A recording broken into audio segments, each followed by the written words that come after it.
आज का ये वीडियो काफ़ी ज़्यादा इम्पोर्टेंट रहने वाला है उन सभी बच्चों के लिए जिन्होंने अभी तक अपना रजिस्ट्रेशन नहीं किया है, ठीक है?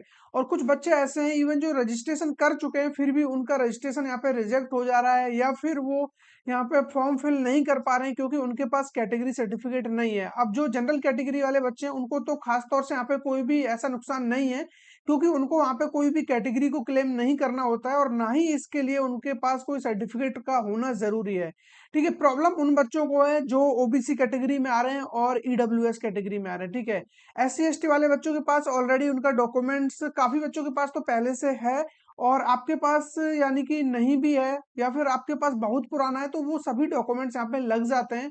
लेकिन सबसे बड़ी प्रॉब्लम उन बच्चों को है जो ईडब्ल्यूएस का सर्टिफिकेट बनवाना चाह रहे हैं, उनका सर्टिफिकेट नहीं बन पा रहा है और ओबीसी वाले स्टूडेंट्स हैं यानी कि अभी तक उनके पास उनका कैटेगरी सर्टिफिकेट नहीं है तो अब उनका रजिस्ट्रेशन यहाँ पे नहीं हो पा रहा है। तो आज के इस वीडियो में हम कंप्लीट आप लोगों को मैं गाइड करने वाला हूं कि किस तरीके से आप अपना फाइनल रजिस्ट्रेशन कर सकते हो।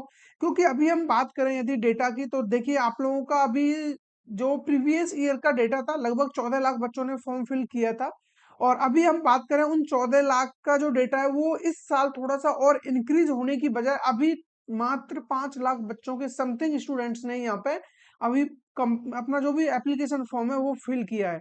तो आप इससे आइडिया लगा सकते हो और टाइम आपको पता है कितना बजा 22 यानी कि आपका 22 नवंबर लास्ट डेट रहने वाला है और आज ऑलरेडी यहाँ पे 11 नवंबर हो चुका है। तो अब आप मान के चलिए 9 से 10 दिन में आप क्या ही कर लोगे, ठीक है, कितने ही रजिस्ट्रेशन यहाँ पे हो जाएंगे तो आप आइडिया लगा सकते हो। इसका मतलब ये साफ है बिल्कुल कि बहुत सारे बच्चे अभी भी ऐसे हैं जो स्टिल यहाँ पे प्रॉब्लम फेस कर रहे हैं और सिर्फ उसका जो रीजन है वो ये है कैटेगरी सर्टिफिकेट।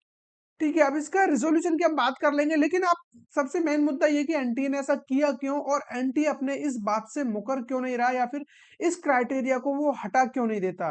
तो इसके रिगार्डिंग मैंने आपको स्टार्टिंग में जो वीडियो बनाया था वहां पे क्लियरली मैंने बोल दिया था कि आप लोग इस बहम में मत रहना कि हम लोग यहाँ पे ट्विटर पे हैशटैग ट्रेंड कराएंगे और इससे चीजें बदलेंगी।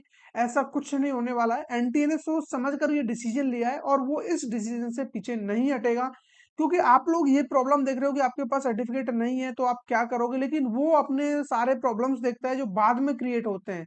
यानी कि जिस बच्चे के पास कैटेगरी सर्टिफिकेट नहीं है और वो वहां पे ईडब्ल्यूएस और ओबीसी फिल कर देता है, देन बाद में पता चलता है कि उसके पास ना ही ओबीसी का सर्टिफिकेट है और ना ही ईडब्ल्यूएस का है।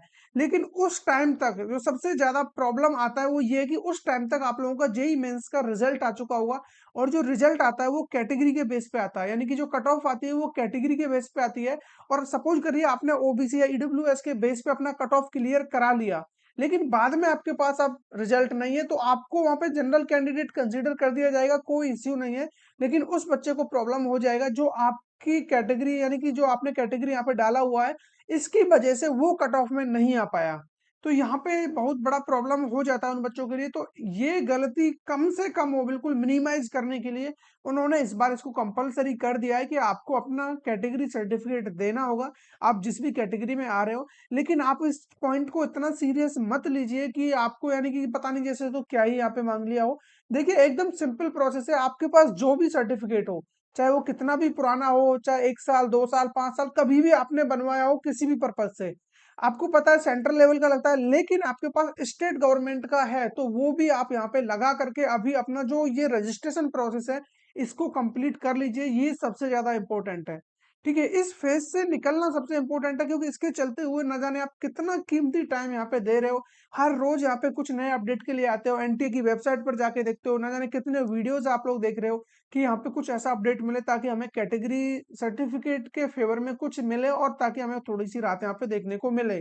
लेकिन मैं आपको अगेन बोल रहा हूँ कैटेगरी सर्टिफिकेट के रिगार्डिंग कोई भी चेंजेस नहीं आएगा। देखिए आप एक बात सोचिए, जो भी एंटी है वो इतना बेवकूफ नहीं है, उसने ये चीज जब क्राइटेरिया लगाया है तो उसको यही पता है बच्चे के पास सर्टिफिकेट होगा तो वो लगाएगा और उसके पास सर्टिफिकेट नहीं है तो फिर वो नहीं लगाएगा। और सर्टिफिकेट ना होने का रीजन क्या है?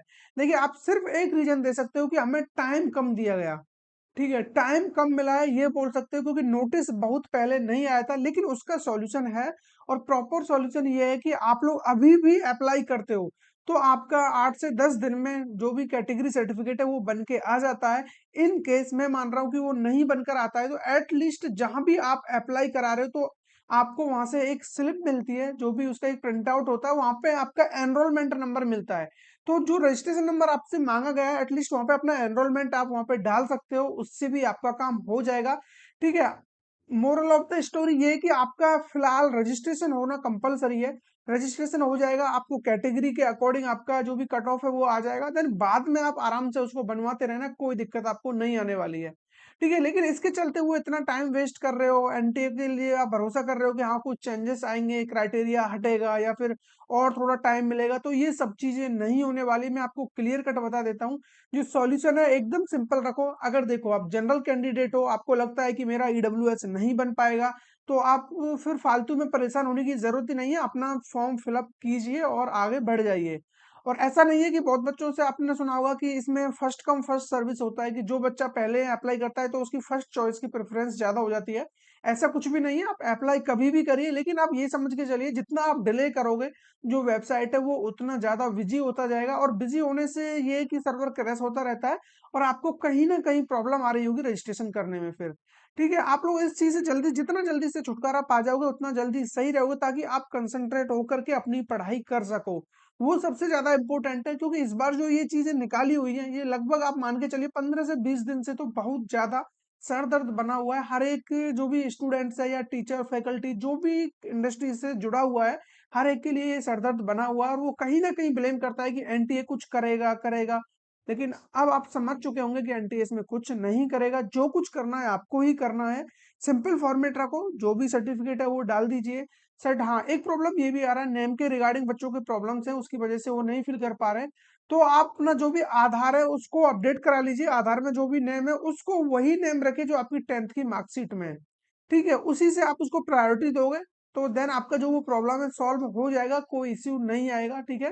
क्योंकि बहुत सारे बच्चों को आधार वाला प्रॉब्लम आ रहा है, जो भी नेम है वो मिसमैच बोल रहा है, तो उससे तो आपको ज्यादा दिक्कत नहीं होने वाला है। लेकिन जो सबसे बड़ा मुद्दा बना हुआ है फिलहाल वो कैटेगरी सर्टिफिकेट है, तो आई थिंक अब आपको कैटेगरी सर्टिफिकेट के रिगार्डिंग एक सिंगल डाउट भी नहीं होगा। हाँ, और देखिए एक चीज और मैं आपको बता देता हूँ, अगर आपको लग रहा है कि और ऐसा तो नहीं है कि आप मेरी वीडियोस को जस्ट 2 to 4 आवर्स में या फिर आप 1 से 2 दिन में सारे बच्चे देख चुके होंगे। हो सकता है कि एक बच्चा वो भी है जो लास्ट मोमेंट में ये वीडियो देख रहा होगा, यानी कि आप लगभग 19 20 18 नवंबर को वीडियो देख रहे हो, तो आपके पास एक ऑप्शन स्टिल फिर भी है। आपको क्या करना है, यूपी यानी कि यदि आप यूपी से हो तो यूपी गवर्नमेंट की एक ऑफिशियल वेबसाइट है, जिस भी स्टेट से आप हो, हर एक स्टेट की एक वेबसाइट होती है जहां पर आप ऑनलाइन आवेदन कर सकते हो कैटेगरी सर्टिफिकेट के लिए। ठीक है। तो वहां से आप लोग ऑनलाइन जो भी है अप्लाई करिए, और उसमें भी आपको एक एनरोलमेंट नंबर दिया जाता है जब आप अप्लाई करते हो, तो वो एनरोलमेंट नंबर यहाँ पे आप फिल कर दीजिए, ताकि अभी आपका जो भी ये रजिस्ट्रेशन है ये कंप्लीट हो सके। और बाकी जिन बच्चों के पास ऑलरेडी अवेलेबल है कैटेगरी सर्टिफिकेट, चाहे वो कितना भी पुराना हो, क्योंकि लास्ट में तो आपको जो भी फाइनल है आपका वो 31 मार्च वाला ही चाहिए 2025 में। ठीक है। तो वो तो आपका काउंसलिंग प्रोसेस में नया वाला ही लगने वाला है, तो इससे अच्छा है आपके पास जो भी है उसको लगा करके आगे प्रोसीड कर जाइए। आई होप आप लोगों का कैटेगरी से रिलेटेड जो भी डाउट था वो क्लियर हो गया होगा। इसके अलावा आपको फिर भी कोई प्रॉब्लम आ रहा है तो उसको आप कमेंट में बता सकते हो, उसका आंसर आपको यहाँ पे मिल जाएगा। देन यहाँ पे हमारा व्हाट्सअप नंबर भी आपको मिल जाएगा डिस्क्रिप्शन में, उस पर भी आप कांटेक्ट कर सकते हो। यदि आपका प्रॉब्लम थोड़ा सा अलग है, यानी कि आप उससे डील नहीं कर पा रहे हो, तो पर्सनली उस चीज को भी हम यहाँ पे हैंडल करा रहे होंगे। ठीक है। तो फिर मिलेंगे ऐसे किसी इंटरेस्टिंग टॉपिक के साथ, तब तक बने रहिए हमारे साथ।